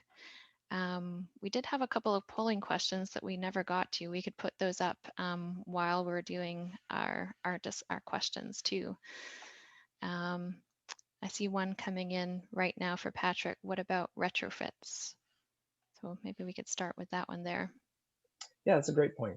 It's not something that's been talked about as much, but to the extent that a retrofit was part of a new construction project and a new rezoning, that would absolutely be covered. One of the things that's come up is, especially around building retention and material retention and reuse, is can we ensure that those rules actually make you account for any disposal or demolition from a site? So that would effectively give you credit for retaining building materials and or retrofitting it. Yeah, and so, but going beyond that, we would actually need to look at our building code, and there's kind of requirements for new buildings, and then there's requirements for retrofits, which we've looked at from an energy perspective. And in the future, especially once we understand a little bit more about new construction and new builds, we could expand into that retrofit space. And there's some cities, including San Francisco, are really keen on tenant improvements, the drywall and the furniture and things like that, that in some cities and some retail environments are turning over very quickly, even every 2 or 3 years, and that can have a big impact. So it's a great point. Patrick, I just had a quick question for you, Jeremy here. I'm just reflecting one of the comments from Robin Webb in the chat function. Just thinking about how other jurisdictions might do something similar. Could Vancouver have made this much progress without the building bylaw? Absolutely, yes. And so, if you look at the City of Toronto, for example, they don't have their own building code, but they do have their planning policy and planning permissions, and that's as I understand it, at least that's the basis of the Toronto Green Standard. So this could be achieved through policy without rewriting a building code. Absolutely, yeah. Whether it's just requiring LCAs, having a reduction requirements, or through procurement. There's a lot municipalities can do through their own procurement. So I'll just say quickly, we tried to throw everything we think is a good idea into the strategy, even if we don't have the resources to tackle every piece right away. We wanted others to look at this and ideally find their place that they can contribute to this, either here in Vancouver or to take it away to their own municipality. Will that be packaged in some way, Patrick, where it's like, here's a package, here's a blueprint for your little jurisdiction to roughly follow the model that we've taken in Vancouver? That was the hope of the strategy. Right now, we have a link that's part of the wider climate emergency action plan, which is kind of nice because it cues others to that wider strategy as well. But we could, there could be a way to, in the future, actually package it up. And there's various efforts, though, through Carbon Neutral Cities Alliance, C40. They're all working very hard to help other cities and municipalities around the world advance this.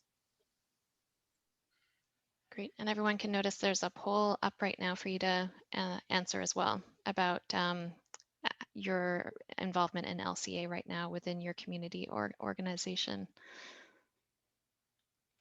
I have Anne asked an interesting question. I might know part of the answer for Anne, but she wanted to know why the Living Building Challenge, which has already been working on and chime in here if I'm mucking up your question, but the Living Building Challenge has already been working on embodied energy and this kind of thing for over a decade, and it's taken off internationally. But she wonders, why is it not taken off or being adapted in Vancouver, and instead, why is the province working with LEED or the BC Energy Step Code?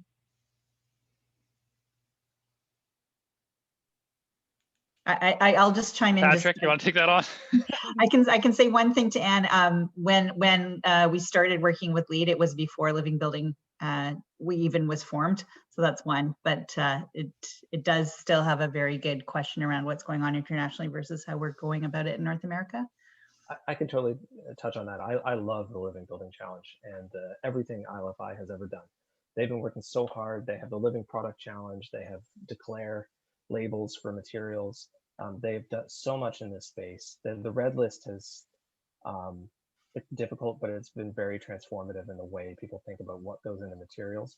And so you'll see, if you look at the embodied carbon strategy that we wrote, whether in the vision or in some of the actions and some of the things we'd like to be able to include, like sustainable, healthy, equitable sourcing, we've taken a great deal of inspiration from ILFI.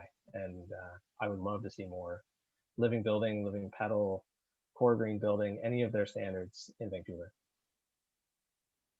And I'll add just by saying that we did look into ILFI and Living Building Challenge when I was working for for clean government in the public sector, and when we were developing green building regulations for the public sector. And I think what happened was it was just too stringent for a lot of the climate zones and for certain archetypes. I mean, for instance, the buildings are supposed to be producing a portion of their own energy, for instance, and that's just not realistic for tons and tons of kinds of buildings in BC, especially when we have a relatively low, in fact, a very low grid emissions factor. There's really no reason not to be connected to the main integrated grid. And like other provisions, like where buildings are supposed to produce a portion of their own food, which are awesome, and I love, of course, and I do that in my own house, but there's just a lot of archetypes for which that doesn't work.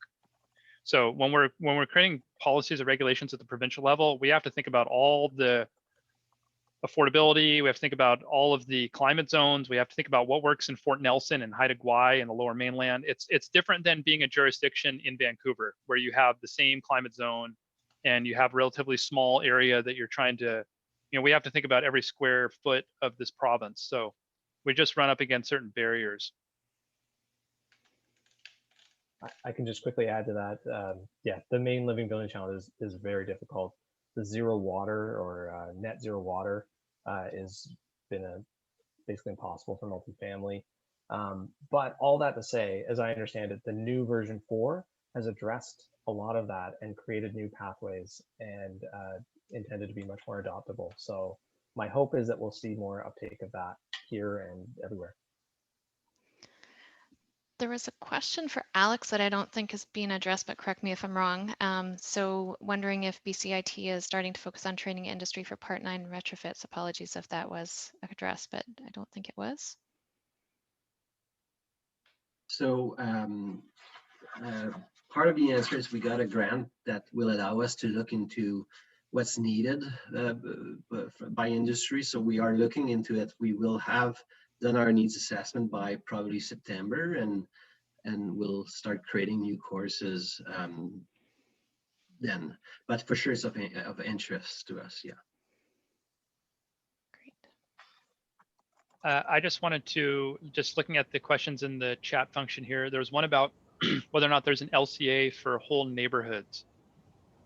And I mean, I'm trying to think about what methods could best get at that. I mean, it might be ecological footprint analysis or something else. I don't really know of anything that is an LCA for a whole neighborhood.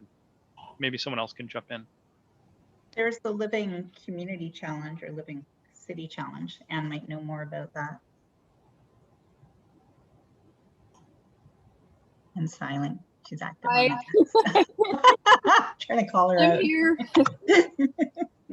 Yeah, there's all different parts of the Living Building Challenge which have fully evolved since the early days that enable, I would think, province-wide application at some level now, because you don't have to pick full out every pedal to get recognition. You could have just an energy pedal or materials pedal or red list pedal, and they also have living community challenges.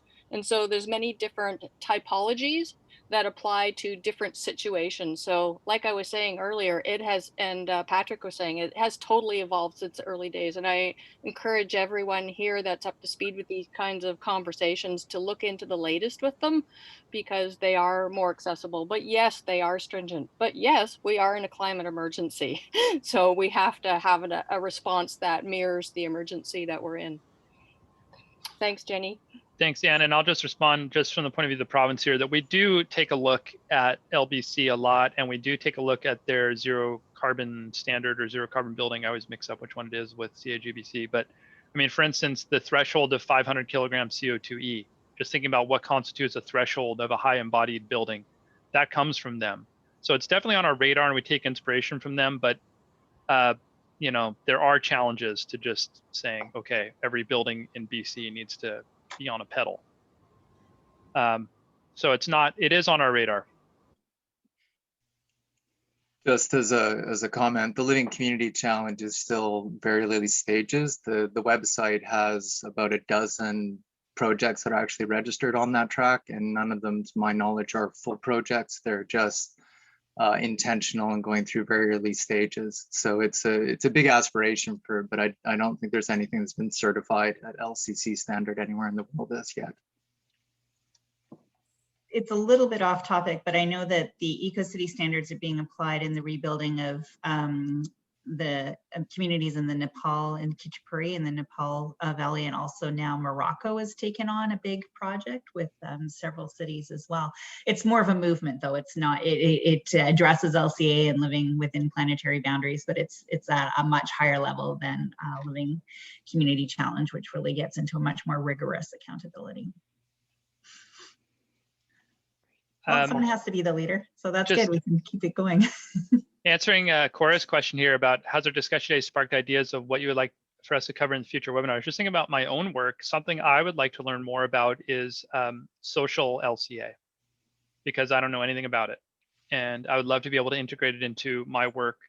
And so we can bring in more of a qualitative social, socioeconomic perspective and not just one that zooms only in on environment. Great.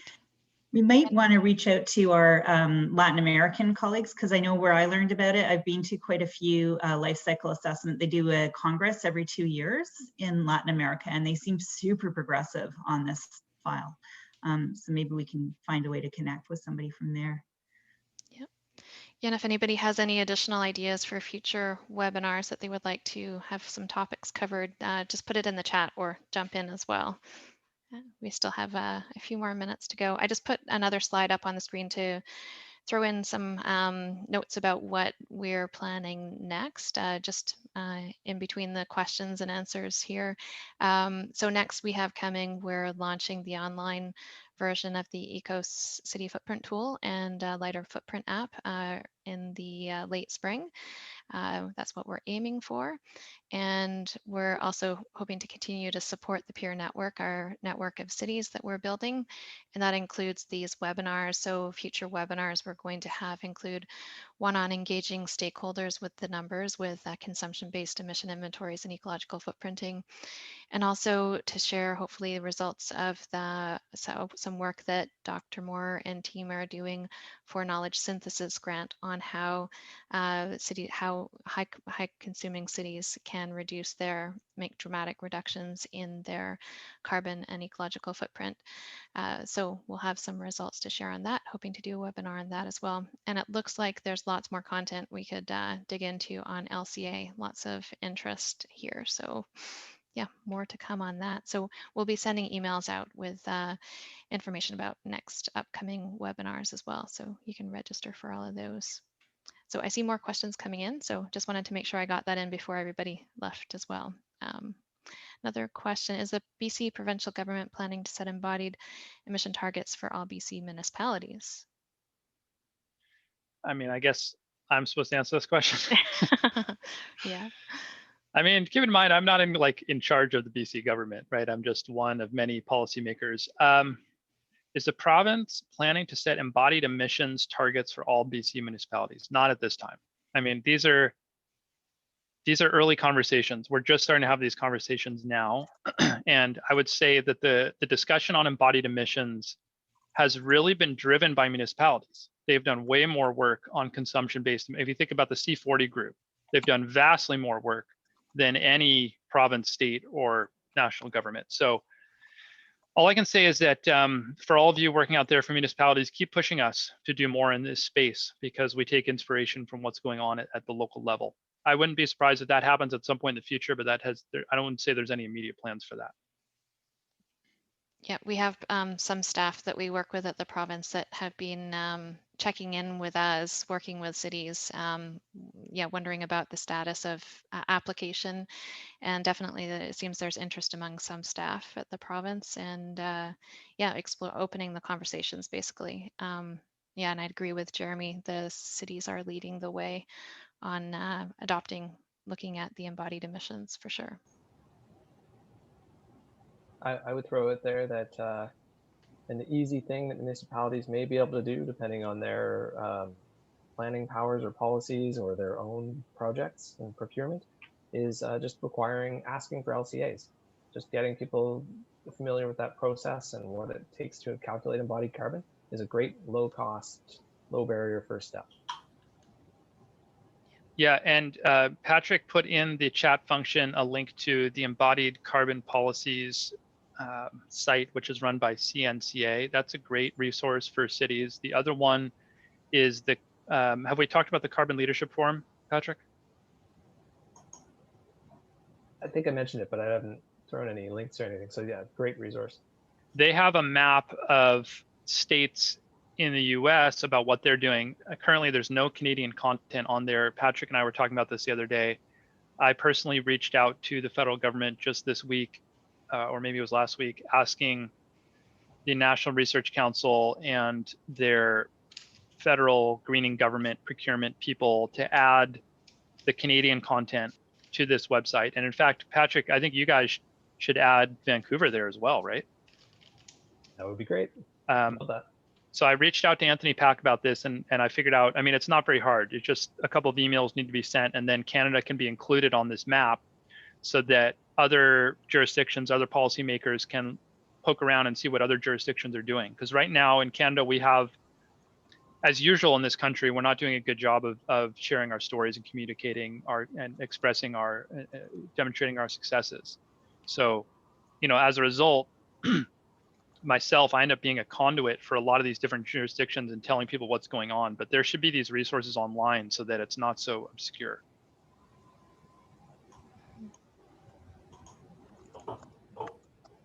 I have a couple ideas, if I could throw some out, which would be, you know, making the connections between eventually, as we need to reduce carbon down and embodied emissions, but also this working with nature-based solutions or regenerating nature.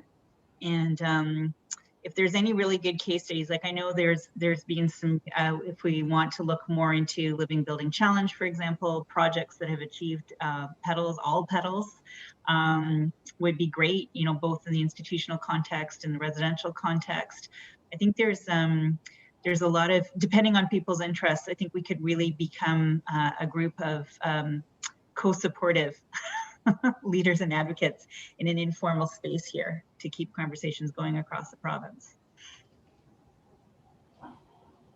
Great. I might just mention too, for anyone who's interested, the participating municipal pilots in our first round. We have funding, we're working on securing funding to enable you to also register in the upcoming Ecocity World Summit. We wouldn't be able to afford travel and accommodation, but registration is something we're hoping to be able to afford you so that you can have a full 2-year cycle from the initiation of our 2019 summit to the 2021 summit. Stay tuned for more updates there. And travel might not be allowed anyway, so. Yeah. Yeah. I'll just jump in as well. Now, Cora mentioned this in the chat, but there's been a lot of great resources posted both on the slides and in the chat as well. So we'll consolidate all of that and distribute to everyone after the webinar. Yeah.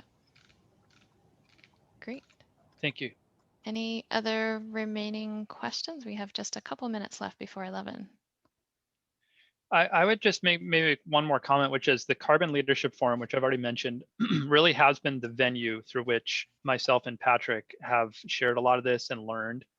And so if people are working for municipalities or are just generally interested in Embodied, I would really encourage you to reach out to the Carbon Leadership Forum. They run a lot of webinars and presentations and such. And this is kind of a small world of people working on this. And a lot of that is happening through the Carbon Leadership Forum. Mm-hmm. Yeah. Great. Well, I think I'd like to say thank you to everyone for joining, and especially to our speakers for their rich presentations. And I think we've generated a lot of discussion here, and I think we'll have to do some follow-up with this, and maybe another deeper conversation, maybe a working session as well, exploring opportunities. So yeah, I'd like to echo that. I know a lot of people say, what's going on in BC? You guys are such leaders. And, you know, it's just Jeremy, Patrick, you guys are the embodiment of the kind of leadership that we need. So I know you're not the government, but you're in the government. And that's really great. So thank you so much for volunteering your time to share your expertise and insights with us today. It's really appreciated. Thanks for giving us the platform. Appreciate it. Yeah, thank you so much. All right, well, everybody enjoy the rest of your day. It was great to see all of you. Thanks, everyone. Thanks, Thank everyone. you. Thanks, Jenny. Thanks, Cora. Thank Really you. appreciate it.